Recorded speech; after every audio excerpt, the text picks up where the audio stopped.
My name is Sarah Hendy and I'm the Strategic Partnerships Manager here at Blackfinch Investments. As usual, I'm delighted to be joined by my colleague Gordon Pugh, and today we're going to have a look at IHT planning. So as usual, before we start, obviously the important information. Blackfinch Investments is authorised and regulated by the Financial Conduct Authority, and whilst all reasonable care has been taken to ensure the contents of this masterclass are true and accurate, no representation or warranty, express or implied, is given as to the accuracy or completeness of the information or opinions contained, and no liability is accepted by Blackfinch. Okay, so on to the learning objectives for today. So by the end of the session, you should all be able to understand business relief and the associated risks, identify the key client suitability points to consider before advising, and know how to differentiate between providers of business relief. So I thought we'd start today with a couple of fascinating facts. These are particularly for those of you who may not have written or considered any business relief investments yet. Just a few things to note. Now, we all know that we're living in an ageing society. So the population of those who could be seeking financial advice is increasing. However, reports recently suggest that around 60% of advisors have actually turned away clients over the last 12 months. And with the number of advisors due to retire in the coming years is increasing, the pressure on those that remain is going to just be worse than it is now. And we know the biggest pressure for all of you today is your time. However, with this also comes opportunity. So many advisors are obviously focusing on their wealthier clients. So this is another really good opportunity for you. And another huge area of opportunity is working with your local law firms. We know that since COVID, the Law Society has reported a huge increase in the number of wills being written or people asking to write wills as people are seeking to get their affairs in order. So for those of you who might be looking to increase your number of high net worth clients, working with lawyers and focusing on their client banks that have an IHT liability is a really good idea. And for those of you who may be looking to increase your number of advisors or increase your team, at the moment, we only have about 70% of FCA approved individuals as females. Now, that could just be that a lot of ladies have maybe left the industry to go off and have a family and are not looking for full-time roles when they come back. So it may be worth just reaching out to via LinkedIn or wherever, if you are looking to maybe take on somebody, to see if there's anyone that may be able to join you that has that flexibility around families. If you're only looking for somebody on a part-time basis, it'd be good to try and get a few more of us ladies into the sector. So we're going to have a look at the IHT receipts. And we know that HMRC have reported the receipts for the last tax year, and there was a slight dip to 5.2 billion from 5.4. Now, HMRC think that this is likely to be due to the fact that the RNRB is now at its full amount, and that the dip is due to people claiming the relief. But a lot of analysts actually don't think this is the case, because they said the majority of the states that make up the 5.2 billion are actually way in excess of £2 million. So probably would have lost all of the RNRB through tapering. Well, whatever the reason, it's still a lot of money. And the OBR, the Office for Budgetary Responsibility, forecasts that it will continue to rise. And they are expecting it to rise to about 6.3 billion by the 2023-24 tax year. So it'd be very interesting to see how close they get to that figure in a couple of years' time. Whatever, 5.2 billion, that's still a lot of money that could have benefited from being invested in a tax-efficient manner.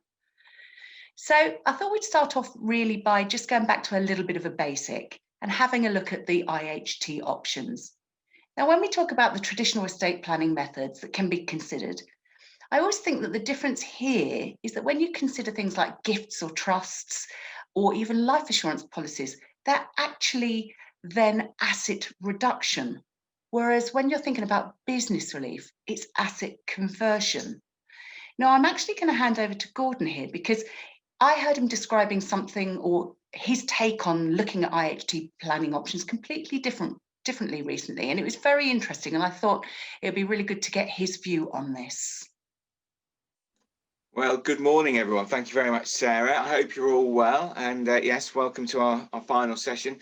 Yeah, it's interesting here. Of course, we've got the different types of ways in which someone might go about doing their inheritance tax planning. And yeah, we should all be familiar with these gifts and trusts. And we know that there's a 7-year potentially exempt transfer period. There's life products through the life companies.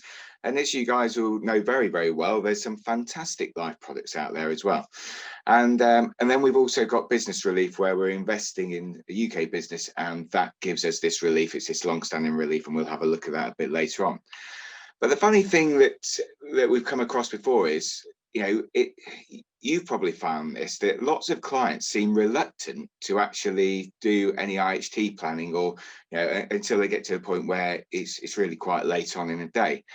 And that's most likely down to the fact that it's a huge commitment in their mind's eye, because they're probably thinking about gifts or trusts, in which case they're giving away their assets. And once they've done that, they've made that commitment, there's pretty much no going back. Again, life products, if we're looking at maybe in the simplest form, term insurance, maybe to cover the 7-year period for a gift or gift into trust. Life products actually are, again, a huge commitment, because we're signing up to actually pay for premiums on an ongoing basis. Now, that's not to absolutely slate them at all. It's quite the opposite. We know the value of these types of planning totally, but it is a huge commitment. However, with business relief, and this is what a lot of advisors and probably clients don't fully understand, is that we're making an investment, and that investment has got liquidity issues, but not so far into different as a lot of bond providers, to be quite honest, out there. And we're making an investment where we can get hold of our capital and get access to it. So actually, the commitment to this is something that's a lot more flexible than using these other methods of IHT planning, such as gifts and trusts and life products as well. So yes, so that's my small take on it. Thanks, Gordon. Oh, sorry about the feedback there. I just leant forward a little bit too much. Yeah, I think whatever the reason, as we all know, all of these products do have their place and do need to be considered. And I think actually sometimes it just depends on what the individual outcomes are. And we'll pick up on that again when we get to client suitability. So I just wanted to pick up on that, because actually one of the reasons why business relief investments are being considered more and more today is thought to actually be because of long-term care costs. And it seems to me that every day there seems to be something on the news about people with dementia, or the costs of funding for long-term care costs in the UK today. So actually, I thought, this is probably quite a true thing. And actually, it's very, very sad. And as you can see from the slide here, by 2040, dementia costs are predicted to treble in the UK. Currently, there are over 850,000 people living with dementia in the UK today. And the stats are that 1 in 3 people born in the UK this year will develop dementia in their lifetime. Now, we all know that we're living in an aging society, but with these costs that are associated with long-term care costs, it is no wonder that a lot of families do have a particular concern about it. And it may be that it is true that is why people, they still want to do the best for their families, but actually giving the money away, and then the fear that they may not have enough to pay for their own long-term care costs, could be why we are seeing an increase in the use of business relief. Whatever, some of these figures are pretty frightening. So it's something that we are all going to have to bear in mind. So just picking up on business relief, I know some of you may be wondering where we are with this, following all the headlines a while back, and the thought that there were going to be a lot of changes coming. Well, since the OTS, the Office of Tax Simplification, issued this statement last July, the focus seems to have shifted away from business relief. And actually, Gordon is going to pick up on this in a bit and shed a bit of light on that. And although I don't have a crystal ball, it does seem that there aren't going to be any legislation changes on the horizon at the moment. Now, we all thought it was going to be CGT, but it appears that the Chancellor is undecided on that front as well. So all we can do is actually base our decisions on the current legislation. And as you can see from this quote that was in the report that the OTS issued last year, it does appear that there aren't any changes at the moment. So moving on, I thought we'd probably start now. Oh, actually, no, I'm going to hand over to Gordon. Yeah, so it's thanks a lot, Sarah. You can see that we're a slick team here. Going back actually to this this slide about the Office of Tax Simplification, it states really that through their investigation into trying to simplify inheritance tax, that they have recognised the importance of business relief and how that plays in supporting family-owned businesses, growth investments, and specifically in AIM, and it says other growth markets. Now, this is quite interesting because I've been asked, pretty much every year for the last 20-ish years since I've been involved with EIS, VCT and business relief, is business relief going to change? It's an easy way for, the actual government to claw back tax, isn't it? And to be honest, it's a bit of sloppy journalism most of the time. And why I say that is because let's go back to the day of what business relief is. Now, a lot of you may have seen this slide before. But it's very interesting to see the use and the value to the UK and why it came about. It was introduced 44 years ago. It's the longest standing relief. In 1976, it was introduced by a Labour government, and it's there to preserve people's jobs, to preserve employment. Now, in that period of time, since that period, all that has happened to business relief as it's been expanded and become more and more flexible. Contrastly, we have trusts that have been more prohibitive. We've seen changes with pensions, which are fantastic and great for us. Yet this relief continues to grow. Now, it came about because let's imagine, that someone has their own family business. Now, we're not talking about a lovely little corner shop or a tailor's or, bakers, etc. But what we are talking about is, let's for instance say we've got a big factory in the middle of Derbyshire, and that factory employs 2,000 people.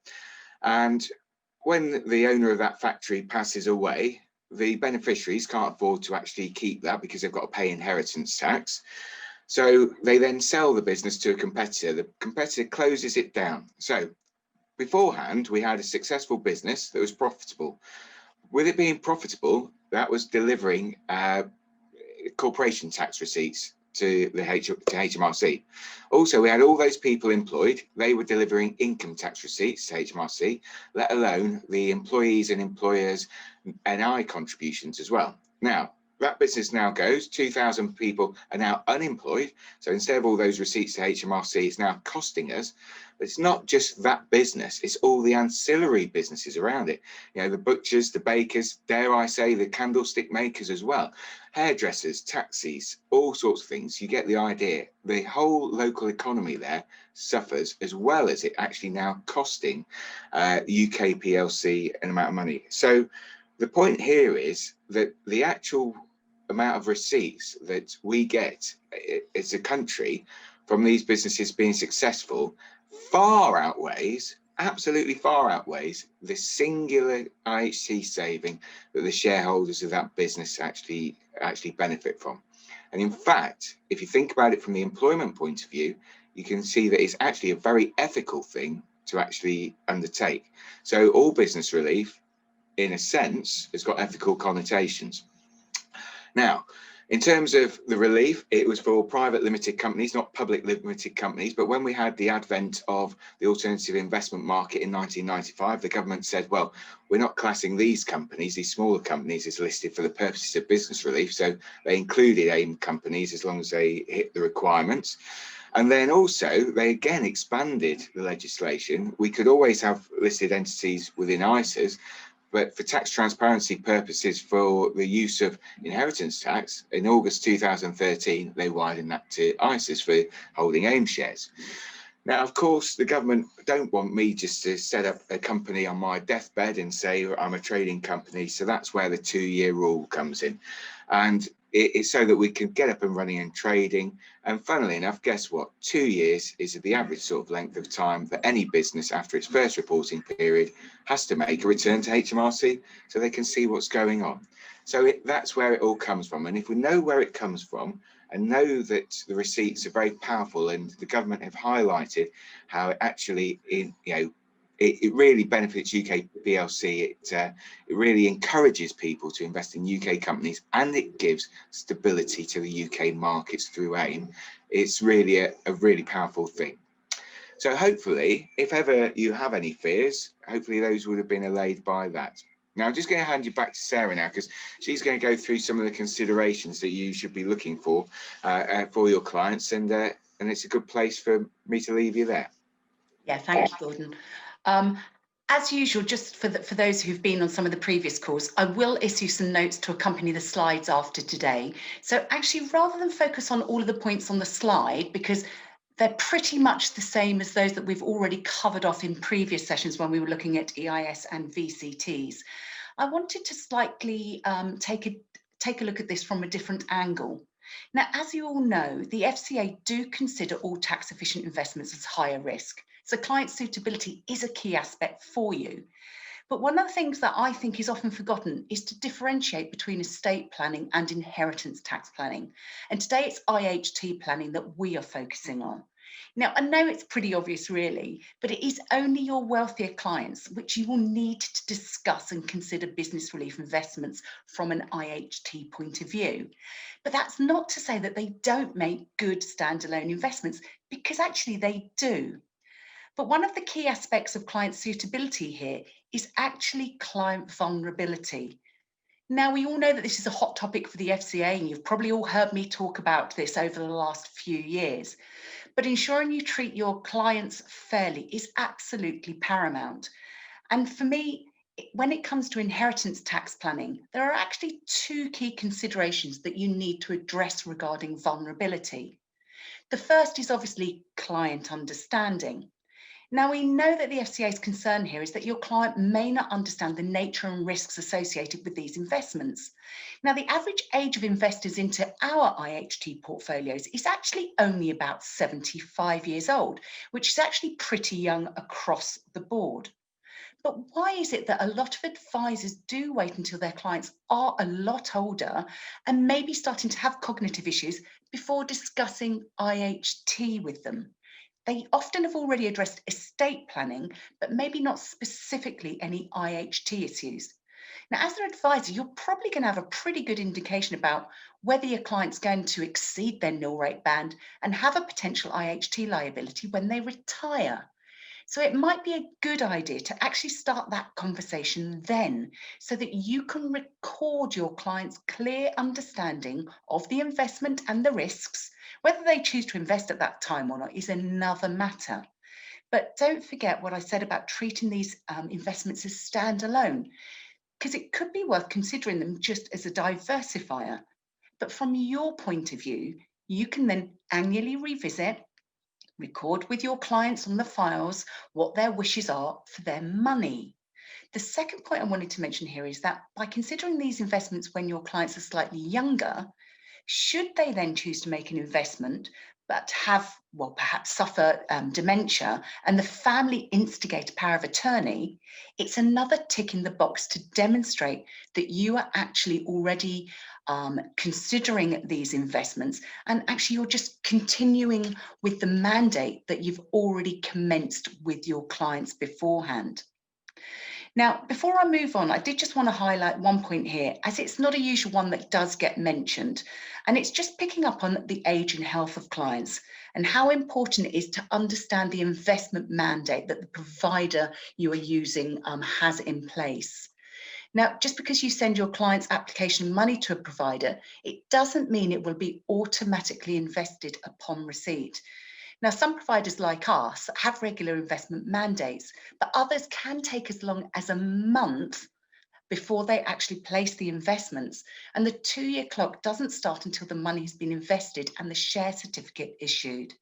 Now, this is actually, and it could actually be really, really crucial. I'm going to say hold that thought here, as Gordon will be mentioning replacement property relief later.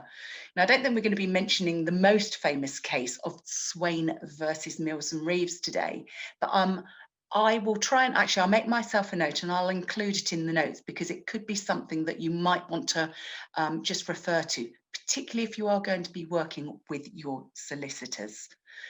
So I'm going to move on now to looking at some of the advantages of business relief. So why else would you consider business relief as an investment? Well, actually, it's very flexible. Not only can it help to preserve families' wealth, it can be gifted, which I'll have a look at in a moment. But the biggest benefit is that it's interchangeable. And this, again, is something that Gordon is going to pick up on a bit later. Now, as I've just mentioned gifting, let's move on and have a look at some of the other transfer options. Now, again, in the interest of time, because I know one of the main benefits of these sessions are some of the parts that Gordon goes into in depth about client examples later, I will include some notes on all of these transfer options in the notes actually that I send out. And plus the fact I know that some of you did attend the masterclasses we ran earlier in the year, so I don't want to just repeat stuff that you've already heard. But one point I did just want to highlight is actually intergenerational wealth planning. Now, we know this is another of the hot topics at the moment, and actually understanding your client's beneficiary's position is crucial, because actually, by default, if their parents have an IHT liability themselves, the chances are that they may be wealthy in their own right. And adding their parents' wealth to their own may just actually exacerbate an IHT position for them. Now, the point that I'm trying to get across here is that when their parents die, they definitely will want to receive any inheritance in a tax efficient manner, which they can then just continue to hold without any fuss. And if they then need to liquidate it to pay for little Johnny's private education, they can do so as and when. So as the various options for business relief include transfer as a gift and transfer upon death, this could be a very good way of endearing yourself to your clients of tomorrow while still providing advice for your existing clients of today. And as I said, I will actually cover off all of these points in the notes that we issue afterwards.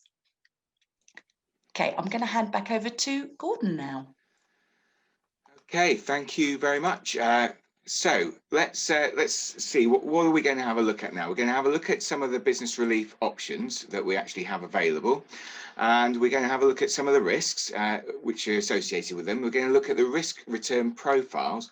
We're going to also have a look at how we actually differentiate between different providers, because it's all well and good having someone like me come up to you and say, oh yes, ours is the lowest risk and it's the best, isn't it? But you know, we can't take the word of some sales guy, can we? We've got to actually have something to measure against it. And then finally, we'll get through some planning ideas and people to look for, and how to actually utilize some of these investment propositions.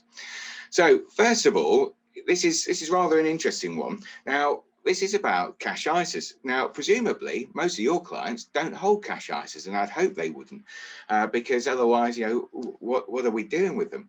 But some of your clients' parents might hold cash ISAs. Now, ISAs are a great way in which we can do some IHT planning. And as you can see here, there's a staggering 270 billion pounds sat in people's cash ISAs. Now, if they started those off back in the Tesla and PEP days, and now they've got ISAs, it's quite conceivable that some people have cash ISAs that are considerable amounts of money.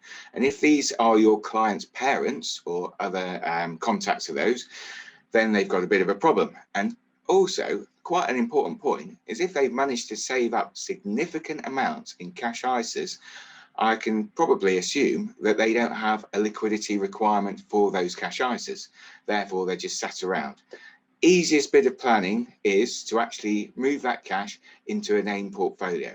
Now, of course, we're going to look later on at the profiles, risk return profiles of these portfolios, and where the risk sits. So we won't bother with that at the moment.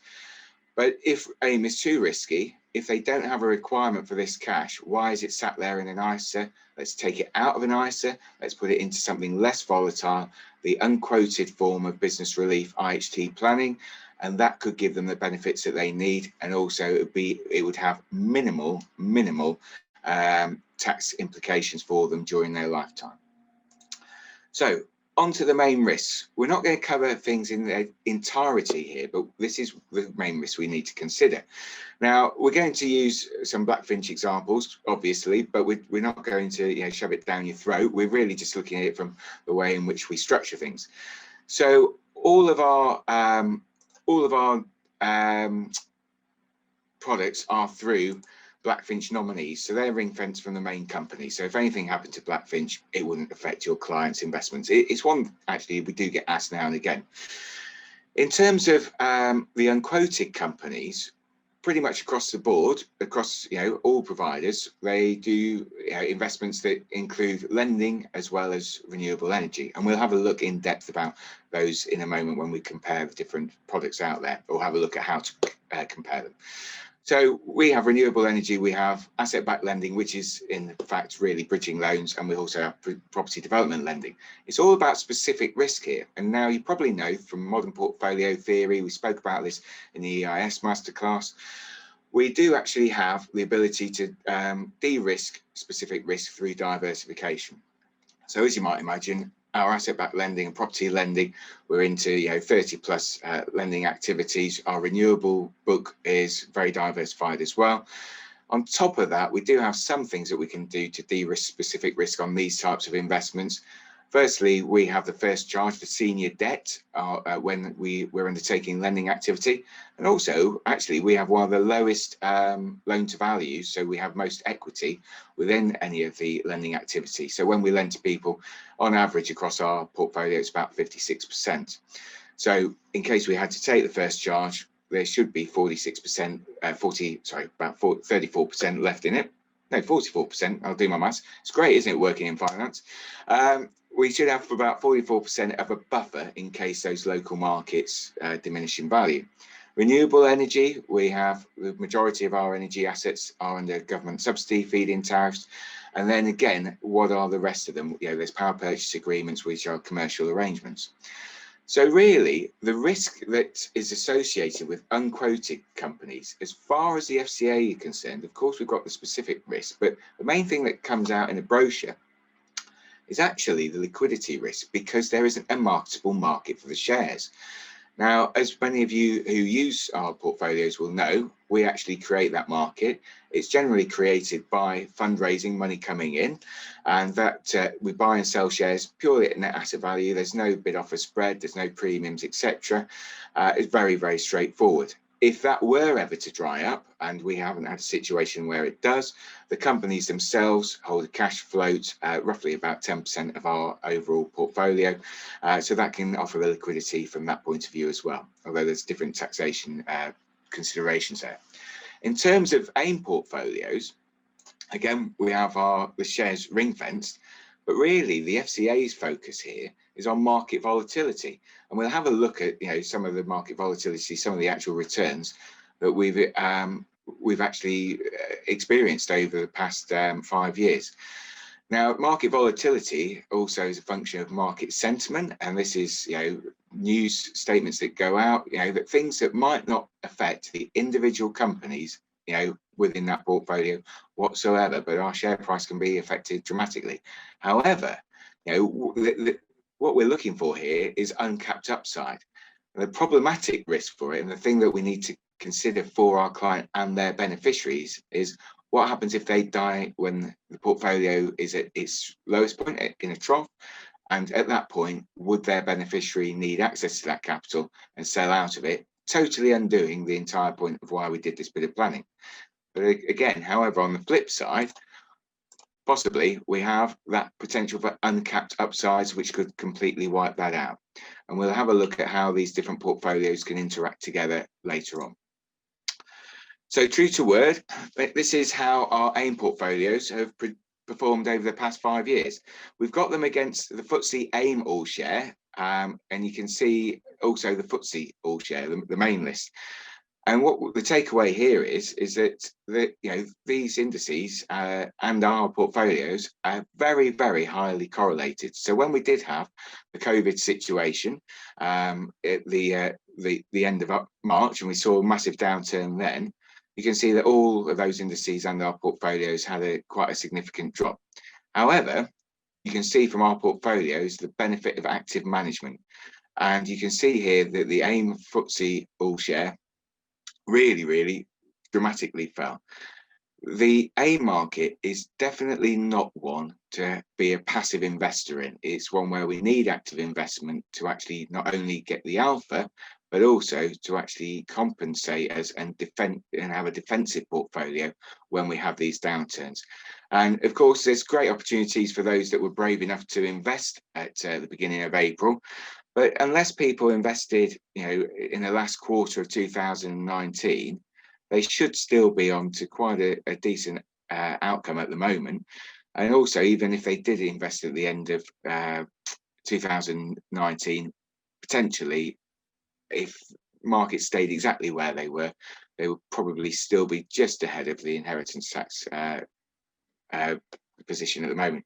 But the takeaway really is markets in the short term are very volatile. There's no getting away from it. AIM investments are really those investments where we don't need liquidity, where we can make the investment and lock it away, almost as though we've made a gift, and that sort of liquidity.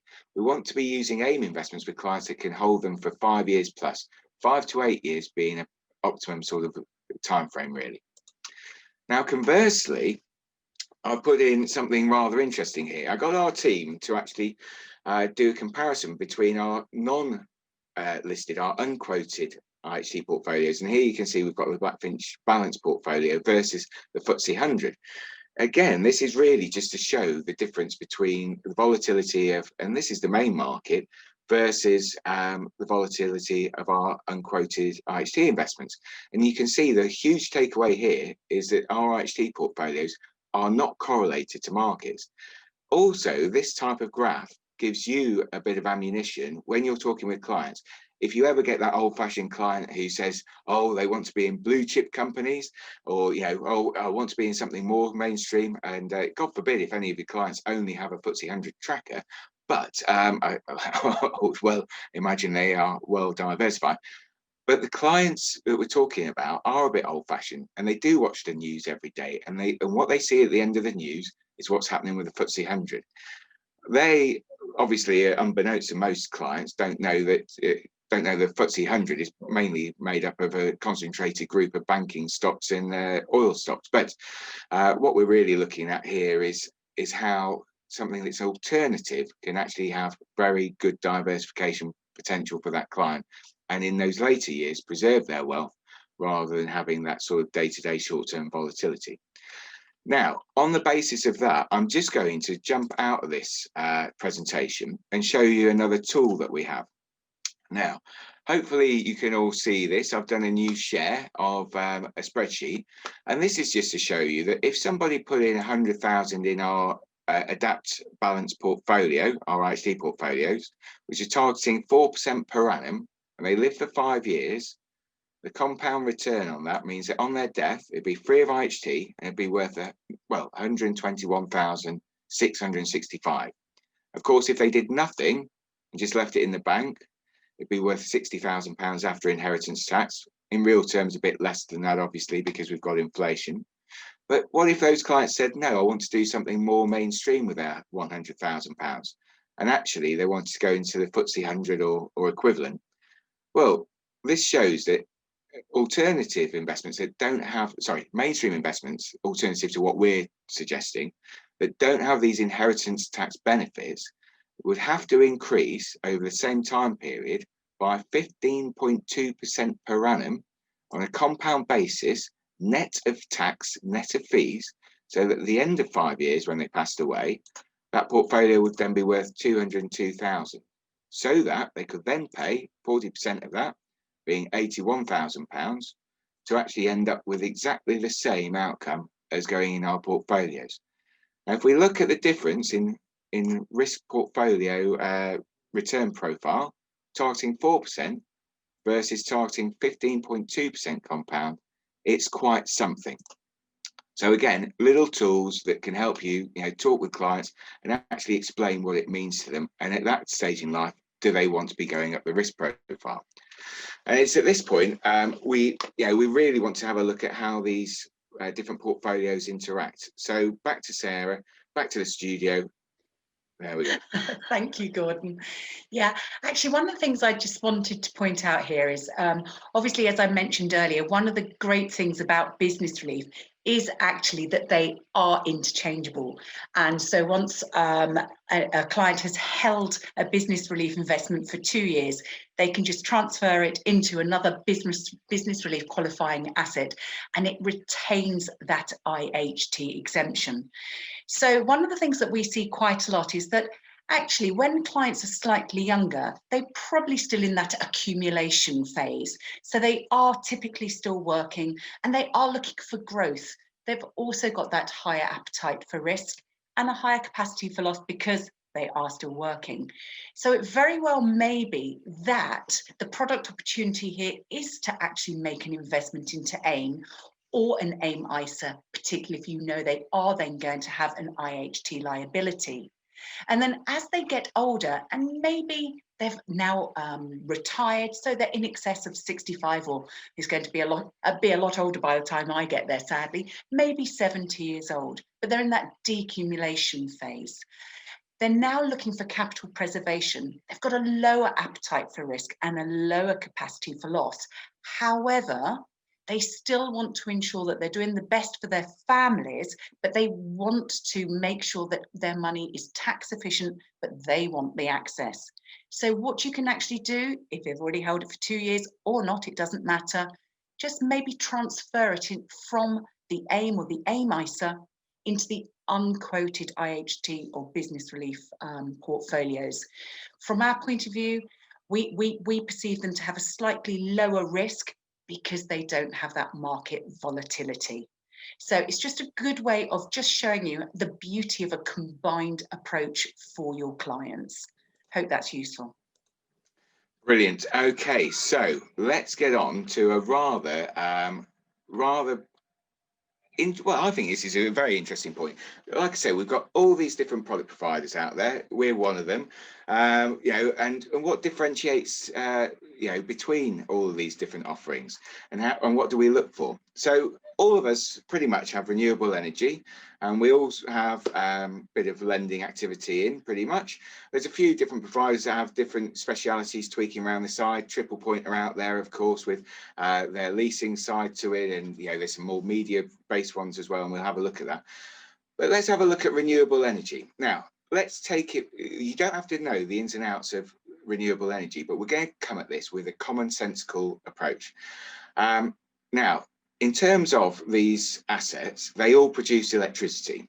What we can also assume is there's not going to be a great difference between the price in which we get for our electricity versus one of our competitors. It's not going to be that much difference, is it?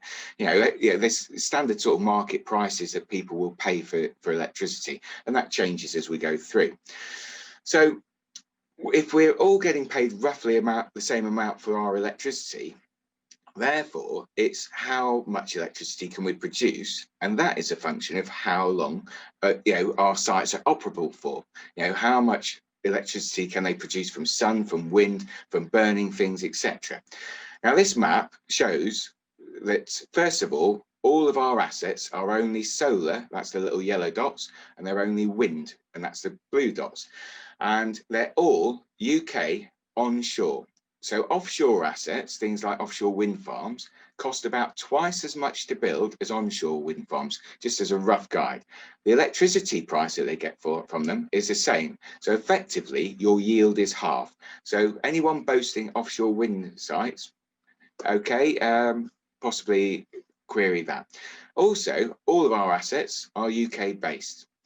Now, some of the competitors have foreign assets, some in Italy, some in Spain. There's always been a currency risk with the euro, but now with Brexit, are we going to see a political risk as well? Are we being compensated? Are the returns that much higher? So those are some considerations. Now, let's look at the individual bits of technology. The very lowest risk, very static, very passive, is solar energy. We've just got these fields of solar panels. They don't need much maintenance, therefore don't need much downtime. They produce more electricity when we've got more sun and longer hours during the day, less in winter, more in summer. Makes sense. We actually compensate that by having wind energy, which of course, less in summer, more in winter. Fantastic. Now, solar is very passive, doesn't do anything, just sits there. Very easy to replace a panel. They have very long warranties, typically 10 years and so on. And the price of panels comes down over the years. We then go a step up in risk to wind energy. It's the simplest form of a turbine. The turbine is turning to produce electricity, and that's being pushed by the wind. So, it's not my idea of a great job to maintain one of these things, but realistically, all we need is a chap or chapess to pop to the top, oil the cogs, grease the wheels, etc., and make sure the actual efficiencies are working and the actual blades are working properly. Rather simplistic. Then we go up to the next risky asset, which would be hydroelectric power. Again, it's pretty similar to a wind turbine. It's just being pushed by water, a bit more torque. But again, we've got a few more things. We've got to have filters in place because we don't want any stray carp going through, or I don't know, God forbid, octopuses. We don't need any sushi coming out of this thing. What we need is just water flowing through, no grit or debris, which could damage the blades. Again, we've got those filters. So we're going to have a bit more downtime, aren't we?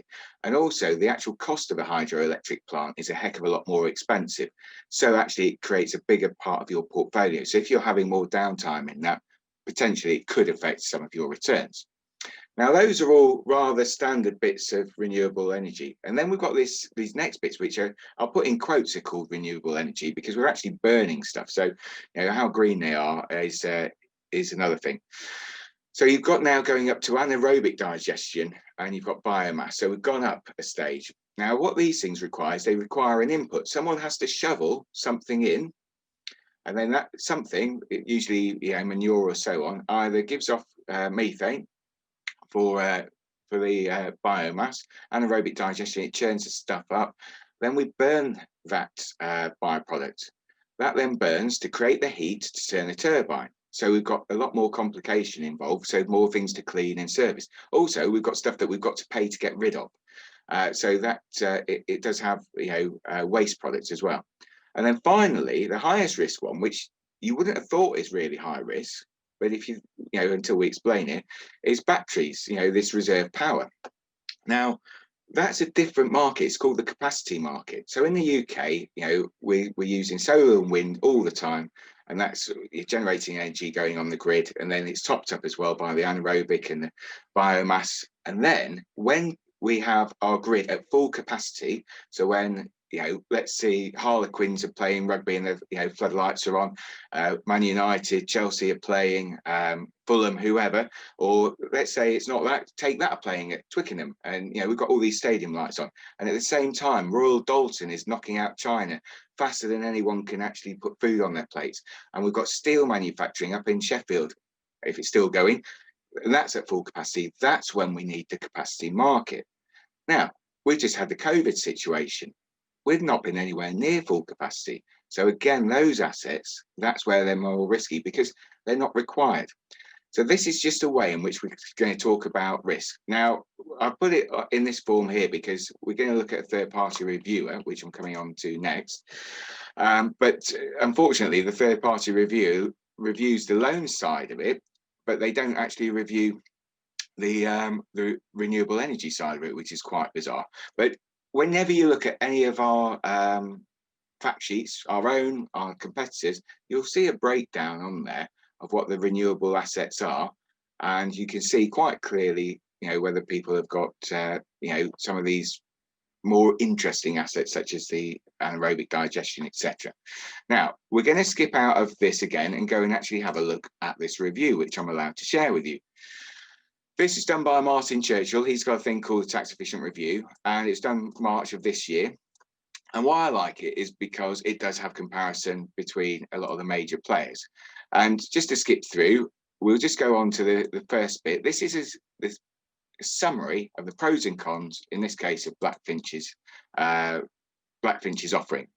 Now, highest level of returns to investors over 5 years amongst the asset-backed efficient peer group from our growth portfolio. Fantastic. That's what we like to hear. And also, you'll see a lot of the stuff in here adds a huge amount of credence of why Castle go through their due diligence and what they get from it as well. As well, it says competitive fees with only 0.5% annual management charge if we hit our target returns. That's great. Now, we're not going to shy away from the cons. But what I want to tell you while we go through the cons, and I'll highlight this, is a lot of these third-party reviewers have very good analysis, but sometimes some of their conclusions could, have a little bit left to be desired. And I'll give you some examples. Now, first off, the first con, and what I love about these cons is if these are the worst things that this review can find against our portfolios, magnifique. So in terms of our cons, he says there's a lack of difference in return profiles between our portfolios. That's fair enough. We used to have one called capital preservation portfolio. Those of you who have used this before will be aware of that. We've changed the name of it because he was right, actually. The capital preservation could be construed as misleading, and we've called it our balanced portfolio because it's the most balanced portfolio that we've got. So we took on board some of the criticism here, and it's decent criticism, but we'll see how we've expanded our range as well. But here's an interesting one.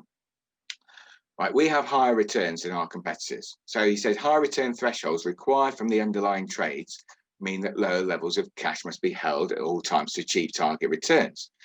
Well, I told you earlier on, we hold about 10% in cash in our portfolios. I've looked at the competitor reviews that he's done himself, and we don't have any lower levels of cash than any of our competitors. But what's quite interesting is one of the actual parameters that is required for a company to be qualifying for business relief is that it can't hold too much cash. If that cash isn't trading, it might not get its business relief qualification. So that's quite an odd statement, really, for someone that's reviewing business relief assets to actually put in there. Now then, let's skip on, and I'm going to skip. Oh, I forgot to mention something actually. So I'll just highlight it here actually. So this is within his text, and I'm going to highlight it for a reason. It's not just for us to be big-headed again, but it says it's just reiterating Blackfinch Adapt IHT Service is the top performer over the past 5 years and by a considerable margin. Now, I'm going to go back to, what about us unscrupulous sales guys that are out there? Because quite honestly, I could quite easily say, if I was a competitor, say, oh, they've got higher returns. Oh, they must be riskier, mustn't they? It would be a very easy thing for me to say. So the right reason I'm pointing that out is actually what we're going to do is do an analysis of all these assets. We've already had a look at the renewables, and I'm pretty sure that on the basis of specific risk, we've got the least risky assets. But now we're going to have a look at what I had on that slide, which was a comparison of our loan books. So we've got the usual players here: Blackfinch, Downing, Foresight, Roma, Great Point Media, Ingenious, Octopus, Puma, Time, Triple Point. Quite interestingly, Foresight Roma is a third party that does the lending activity. So Foresight made quite a big thing about them having in-house renewables team with guys coming in with their steel toe cap boots on, yet they actually outsource the lending side to two companies, Roma being one of them. Great Point Media does media investments. All the rest of the people in this table are lending money securitized against property. So they're a little bit in the wrong place. Triple Point is only a small part of their activity. They mostly do leasing, so possibly not quite fair there either. But what this table shows us, what are the important parts of it? The important parts of it, what are we achieving as an average interest rate from all the lending activity that we have out there? And you can see here, our interest rate is the second highest. It's 11.15%. Now, that's quite a bit more than Downing. Let's see the real competitors. Ingenious, it's 2.5% more than that. It's nearly 3% above Octopus, 1.5% above Puma. It's over twice as much as Time, and a little bit more than Triple Point. Now, okay, so that's the interest rate. So it must be riskier. Well, the main element of risk within anyone's lending activity is your loan to value. How much equity is left within that deal? So if we're lending on a property that's worth £1 million, here it's saying that we're lending on average £560,000. So if we need to take the first charge and sell that property, there's quite a big margin from it being worth £1 million down to £560,000. There's a huge buffer before we start losing money. So, let alone actually making a super profit, there's a huge margin there. Now, what's interesting here, again, we're second lowest here against Foresight Roma. So just on the basis of this, I'd say on the lending activity, Foresight Roma have got the best risk-adjusted returns, but we'll come back to that. Against Ingenious, they've got quite a high loan to value. Octopus, it says less than 70%. I'm pretty sure they do know what their loan to value is, but possibly they just didn't want to disclose it here. And again, against Time Investments, they've got a very decent loan to value, but potentially their interest rate isn't commensurate with the risk that they're taking. Now, that's all fine, but then, what is the quality of our loans? And what I mean by that is, are we the senior lender? Do we have the first charge, or are we subordinate to that? And down at the bottom, we have a table looking at the security quality. And you can see that 100% of our loans, all of our loans, are first charge loans. We don't have any subordinate debt, no second charges. Down here, we've got 2%. Foresight, they've got an eighth of their portfolio. Octopus have got 5%. So for someone that only has first charge loans, we have the best risk-adjusted returns on the loan side. I think we've got the lowest renewables risk as well. And then this report has also said that we've got the best returns over the past 5 years and by some margin. Now, of course, that's bigging us up, and that's showing why we're here and why we're talking with you, and also actually backs up all the work that Castle have done as well. But what we've gone through, it wasn't there meant to slate the competition. It's really to elevate ourselves, but also show what you should be considering when you look at the underlying investments from everyone else, and see what it really actually means. So back on then to the main body of the presentation, and we're not going to spend much further on this, but in terms of what we've done is we've expanded our portfolio. So we've grown over this period of time. So we've got our balanced portfolio. Sorry, there we go. Our balanced portfolio. That was the one that used to be called capital preservation portfolio. We still have our growth portfolio. We did have a number of people that came in wanting to actually have a mix between them. So we've imaginatively named one in between, balanced growth. And then down here, we've got one called the ethical portfolio. I'm not sure whether we should actually call it more green portfolio, really, because all of these portfolios have got ethical connotations within them. You might have noticed we've got a little logo up on the top right-hand side. All of the investments throughout Blackfinch, our corporate management service, the Adapt IHT portfolios, our EIS, our VCT, our entire company is ESG rated. And I think we're probably the first out of the blocks in terms of our type of industry. Our ethical portfolio has a bigger weighting of renewable energy within it, which is all the green energy is what we do. And the property lending, property development lending is very ethical, and it's got a lot of sustainability aspects to it, low carbon footprint building, as well as actually property development is ethical because we've got 1 million families that are in short-term accommodation waiting to be rehoused. So again, it's got a lot of ethical benefits to it. In terms of performance, here is our Adapt IHT balance portfolio. You can see how straight line it is. Just to highlight the last 6 months, we've had a little bit of a sloping off. We've actually had the same sort of profits that we had pre-COVID, but what we've done is something fantastic. We've set aside some of those profits. We haven't recognised them in the share price, but we've created a general provision in case we have any future bad debt. So we've become less risky. Again, fantastic point for your clients. Now then, let's go through a few client examples. We've got time, don't worry, and we can go through these with you as with everything. Any client situation, please do have a chat with us and we can give you our thoughts. Now, example 1 and 2 is talking about, here we can see example 1, elderly clients, and then example 2, clients with poor health. They both have similar reasons for doing and using business relief assets. The main reason is that probably 7 years with a gift is a touch too far, bridge too far for them, but 2 years can sound, dare I say, doable. Also, for the clients with poor health, they're making an investment where one of the attributes of that investment is that it happens to be exempt of IHT if they've held it for more than 2 years and hold it on death. So ultimately, there's no requirement for medicals. They don't need to go and see their GP, especially not at the moment. They don't need to answer any complicated questionnaires. But for both of them, again, we have this married couples bit. If we have a married couple and it's in, maybe they're quite old fashioned and everything's in Mr's name. And Mr holds these assets for 18 months, doesn't get through the 2 years. He passes away. Through the spouse exemption, those business relief assets can pass to the spouse. If they're transferred on death, she retains the same period of time that he's owned them for. So the 18 months that he'd owned them for previously transfers over to Mrs. or in this new world, Mr. maybe as well. That surviving spouse only needs to survive for another 6 months before those assets are then exempt of IHT. So again, very, very flexible. So that's really people that are more elderly, in poor health. We talked about earlier on, Sarah mentioned it, is power of attorney cases and these difficult situations. Now, this is a great one to talk to solicitors about. It's also a great one to revisit any of those cases that you had earlier where you thought that you couldn't do anything with business relief, or maybe hadn't considered business relief in terms of their inheritance tax planning. Power of attorney cases, especially court appointed, I've got to put my teeth in, Sarah, you'll have to give me yours. Court appointed power of attorneys are more difficult than those under LPA. But all of them, what we can do is we can change that client's investment mandate.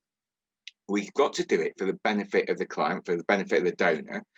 And as long as we do that, and it just so happens that one of the attributes, again, of that investment, not the main leading direction for it, is that those investments will be free of inheritance tax, that's okay. And again, as long as it's to the benefit of the donor, so that if they actually regain capacity, they're not in a disadvantageous situation, then that's great. So it's a great way to engage again with your local solicitors and other professional connections. Just to touch on, we won't spend a long time on this, immediate post-death interest trust or life, well, interest in possession trust would probably know the most. To be honest, it's not really going to be something that you come across that you can help with if someone's living in a house where they've got the right to live in a house. But more interestingly, is when you're looking after a client's portfolio that is within an interest in possession trust. That trust forms part of that beneficiary's estate, not the donor's estate. So those assets within it would be liable to IHT. So a good thing to do is actually move those assets into business relief qualifying assets. Then they are then in an IHT exempt format, and it adds an immense amount of benefit, obviously, and through that succession planning can move from one client to another as long as that trust has held those shares for more than 2 years. Now, this is one that probably rings true with a lot of you. And you've probably all got clients who've got their own businesses or remunerated into their own businesses. This can be utilised in a number of different ways. But when someone sells the shares in their business, they become cash rich. When they held their shares in their business, it's most likely that their business was a qualifying trading company, as long as it wasn't actually an investment company. So when they held shares, those were benefited from business relief. They've now sold and they've become cash rich. Great point. It's actually a mortality point as well. They think about their mortality. And you start doing your planning and undertaking that planning. What can we do? And there might be different portfolios managed by Rathbones, etc. But it'd be a shame to lose all that business relief that built up over the years. And as we've alluded to, one of the provisions within the business relief is this replacement property relief provision, which means that we can change from one business relief asset to another without having to restart our 2-year clock. So the actual law is, as long as you're holding qualifying shares on death and you've held them for 2 years out the preceding 5 years before your death, you can still claim this relief. So say your client held the shares in their own company for 10 years, it's well over the 2-year period. They sell their business, all the money comes in cash, it's held in the bank account. While it's held in a bank account, it's liable for IHT, but then you put some of it into a business relief asset within 3 years of when they sold their business. They then don't have to go through through another 2-year qualification period. Those assets that you've now transferred into the new business relief investments would actually immediately qualify for that exemption. A really tidy, really good bit of planning.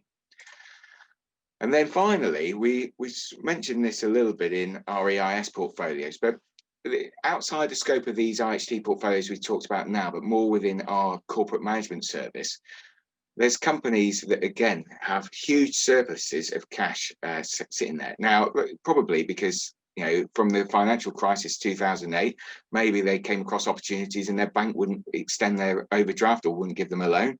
They thought, well, we're not going to be caught in that situation again. Let's have a big cash flow.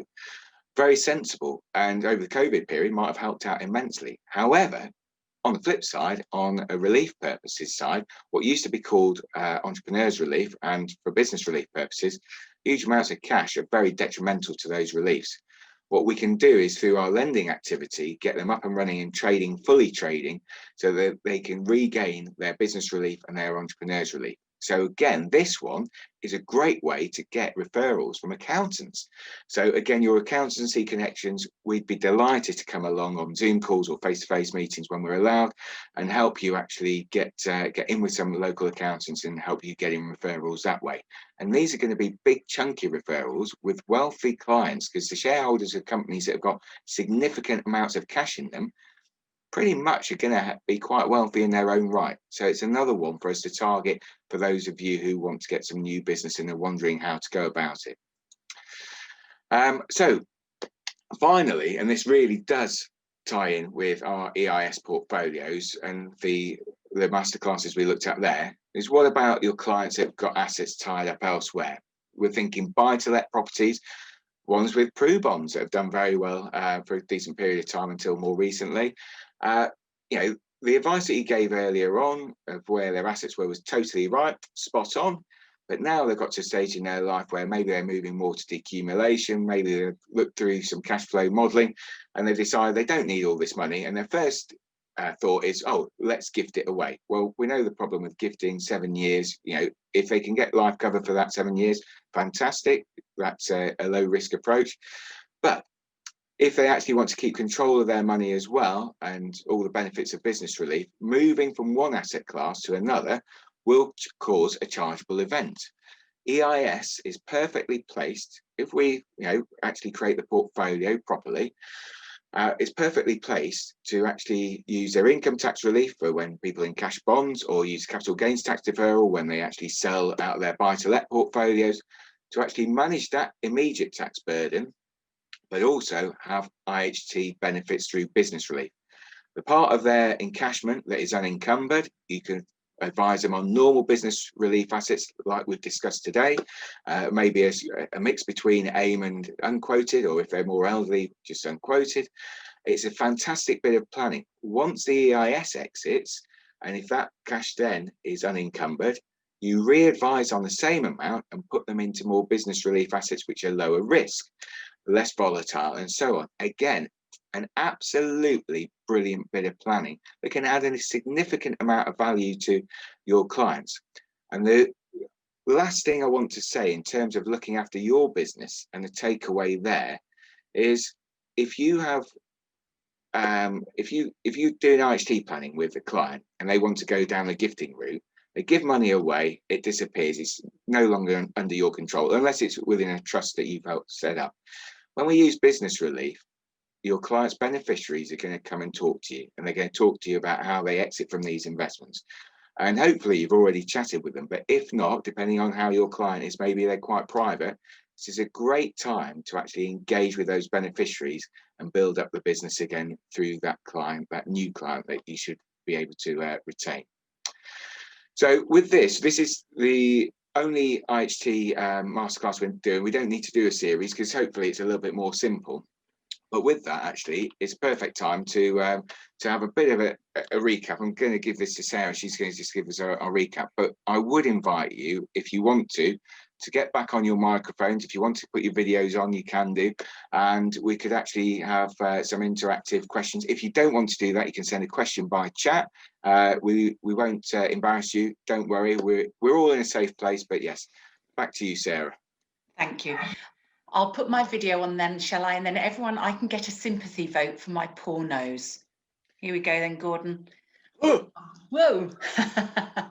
Okay, well, thank you again, everybody. As Gordon said, if you do have any questions, please do let us know. I'll be delighted to answer them here, or again, following up if you think of anything in the coming weeks. So thank you again, everybody, for joining us. We hope you found these sessions of interest, and thank you. Good day.